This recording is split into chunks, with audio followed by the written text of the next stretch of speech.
capabilities. Don't inform me over mundane things like that, because those are things that I just raise in passing.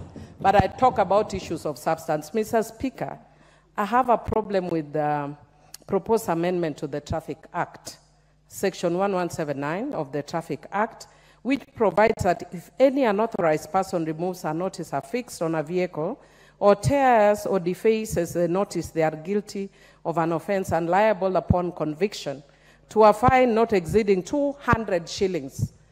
I would want, with your permission, to say it in Kiswahili, shilingi 200.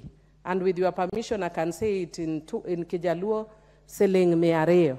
Order, Millie. I sought your permission, Mr. Speaker. I never gave you any permission to go mad. I do apologize then. Proceed, Millie. And Mr. Speaker, the reason why I'm saying that is that this amendment seeks to move that fine from 200 Kenya shillings to 200,000 Kenya shillings. And a fine of 500 Kenya shillings to 500,000 Kenya shillings. And I am actually sad that I was not here when Honorable Ichungwa was moving the tax policy. And your tax policy must be anchored on what you promised, which was, what are these people you are calling, what were they called? Hustlers.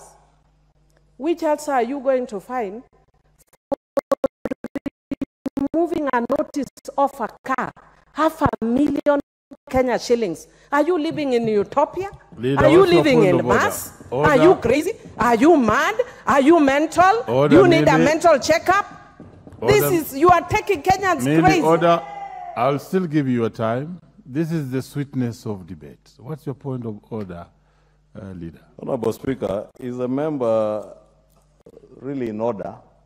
And you've had the kind of unpalatables she is spewing, or asking whether people are crazy, whether they are sick, Honorable Speaker. But more importantly, we are debating the Statute Miscellaneous Amendment Bill. And we concluded debate on the tax policy motion, which was passed this morning. As usual, Millie was not in the House. I'm not sure whether she contributed to the tax policy. And probably to also understand that fines are to deal with people who have a penchant of breaking the law, people who believe that laws are there not to be followed. And therefore, Honorable Speaker, I would want you to get the Honorable Millie Odhiambo to restrict herself to the debate on the issues here. The tax policy debate was concluded and we voted on it in the morning. Honorable Speaker, we are therefore debating the Statute Miscellaneous Bill, and she can restrict. I heard her say that she wants to engage in intellectual arguments, Honorable Speaker, and you know, I have tremendous respect for a lady like her, but when she engages in epithets, Honorable Speaker, I may not be able to engage, to lower myself to that level.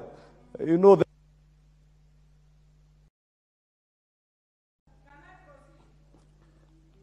Please, Honorable Millie, proceed.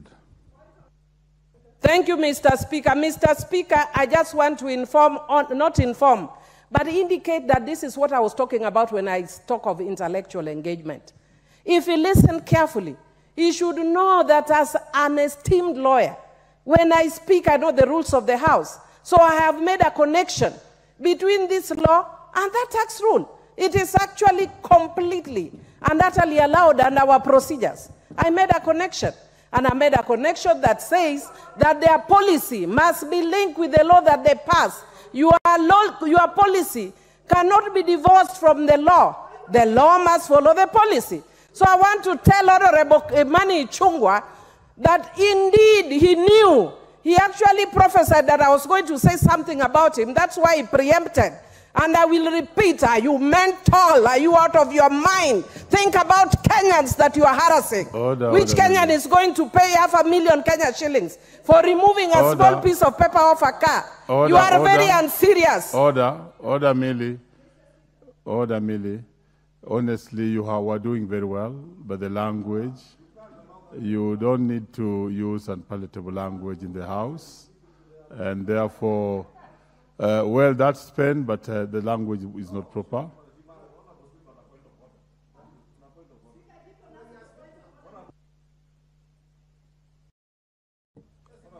Leader, Millie is already on Honorable. Millie is already on, is already finished. But if you want to say something, we shall allow you a chance to speak. So give a leader a chance to Honorable rise to the point of Speaker, order. you know, it is one thing, Honorable Speaker, to debate intellectually. But I don't know what intellectuals spew filth out of their mouths. Honorable Speaker, I don't know what intellectuality Order, leader. is there Again, in spewing order. epithets. Order. You know, you are standing on a point of order because of the unpalatable language by Millie. Unfortunately, you are going the same direction. Could you please, you are fully protected, but please don't use unpalatable language. Give leader 1 minute to hear him. And Honorable use Speaker, proper I was language. saying you must protect the dignity of this House. If I question your sanity today, Honorable Speaker, and you let it go, Honorable Speaker, tomorrow nothing stops me from repeating it. I have never questioned the sanity of Millie Odhiambo. There are things that may occasion me to want to question it, but I cannot question it unanswered. Honorable Speaker, it is that I needed you to make a direction and to have it expunged on the Hansard. Otherwise, I can choose also to get to that level of spewing epithets that are not adding any intellectual value to the debate that is before the House. And I would expect, if you claim to be an intellectual, debate intellectually. Don't throw insults. And Honorable Speaker, if it is insults, you know, some of us don't need to go to any school to learn insults. But I want to uphold the dignity of this House, even for those I feel are not dignified. Thank you. You have made your point. What's your point of order, Honorable? Yeah, give her the mic. Rosa Buyu. Mr. Speaker, I want to thank you for this opportunity. No. Mr. Speaker, I stand on Standing Order 35. The House lacks the requisite quorum to continue with this debate. That might come down